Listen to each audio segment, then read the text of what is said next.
Suzanne. Mm-hmm. What approach do you take when you have a manager that operates with a closed mindset?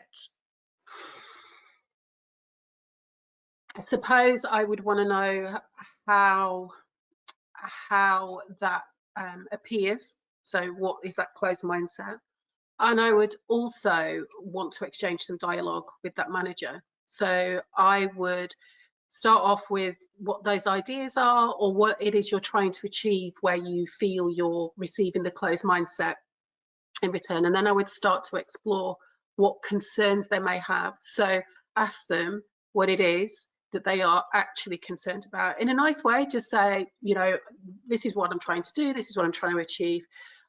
If we were going to do this, what concerns would you have? Because then you're giving that permission over for them to be genuinely honest and share. And once they've done that, it is for you to then start to think about what things they are actually afraid of, whether it's time, whether it's money, whether it's, you know, it was only a few weeks ago that people were saying, oh, we don't like people working flexibly, we don't want them working from home, you know, we're worried about productivity and whether they could be trusted. And guess what's happened? You know, in a period of 6 weeks, it's been brought on, and people are working just as hard with more stress and pressure, with children running around and everything else. So I would go in there offering kindness and compassion, and I would genuinely just ask what their concerns will be, and then start to think about how you would respond to those. Okay, I hope that answered that question. Second one here for you. How would you advise setting professional goals if you are currently unemployed as a result of COVID? Yeah, great question. And I think this will come up in a little bit more detail on the next webinar. For me, you are still you. You know, there's all of this going on outside. So my first piece of advice would be, think about the role that you get your energy from. Think about those values. So even if you don't know what your job title of the future is going to be, or if you're still going to have your old job as it was when you come out, you are still important. So it's about, what do you want to be doing, and then complete that SWOT analysis. So where are you now? So what are your current strengths? What are your current areas of development? What are those opportunities, and what are those threats? Because nothing is stopping you from still growing as an individual. And actually, you know, I'm doing a lot of work. I'm a program director for OSS Retail, and we're trying to design a program when we don't really know what those jobs will look like when we move to delivery in October, November, because a lot of jobs are being pulled together, or the people that are signed up may not be in employment at that point. But the human leadership factor is still going to be important, because skills can be taught. So if you get a new job and you then pick up, I don't know, accounts, and it's not part of the job that you had before, then you can learn that. But it's how you are and how you come across, your reputation, the way that you stand, the way that you bring people on board, the compassion that you offer to others. So where are you now with that? And if you want to drop down, you know, some specifics on that, then I can bring that into the next webinar. But even though the job might not be there, you are, and who you are as a leader, and as you grow, you can still influence that right now to be ready for whatever the future comes up. Okay, thank you. Okay, this is probably time for a final question here.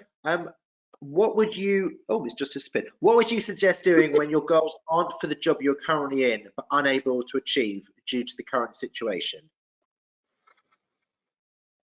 What can you do? What can you do now? What can you do in order to start great conversation? What does your LinkedIn network look like? What are those groups that you can become involved with in order to add to that? But there is a part in this where, you know, we're going to have to let go of certain things that we just can't control, because when, you know, we're not in control, we're waiting for government direction, we're waiting to be told when we can move around, and then there will be the natural reaction of lack of confidence with people about, you know, being out and commuting and doing all the things that they used to do. So it's going to take a period of time, but that doesn't mean you should necessarily stop. So if you're not in that job right now, keep going, just keep developing and growing and learning and having great conversations with people.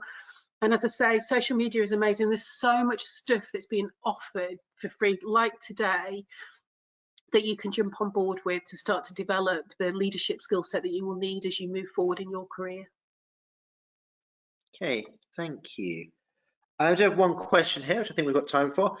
What should you do if you feel that your mental health gets away, which can often feel like you have a closed mindset?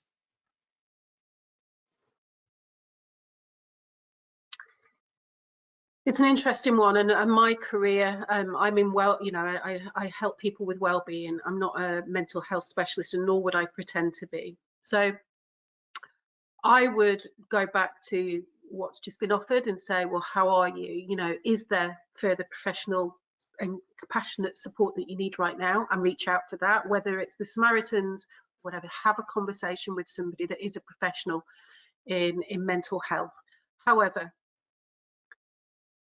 the fixed and growth mindset is about approaching a thing in front of you. So, and it's your natural gut reaction to something. So think about what you tend to do. If this is something where you had a growth mindset and what's happening right now, you're just a bit overwhelmed by it all, well, that's just a period of time. If it's something you've identified where you know that you tend to pushed away to opportunities and kind of didn't want to take the risk of failing in any way, then now is the time to step into the growth mindset. So this is about how you develop and grow. How you are in your health is super important. So I would suggest if you do feel that things are getting on top of you, then reach out for the support, because it is there.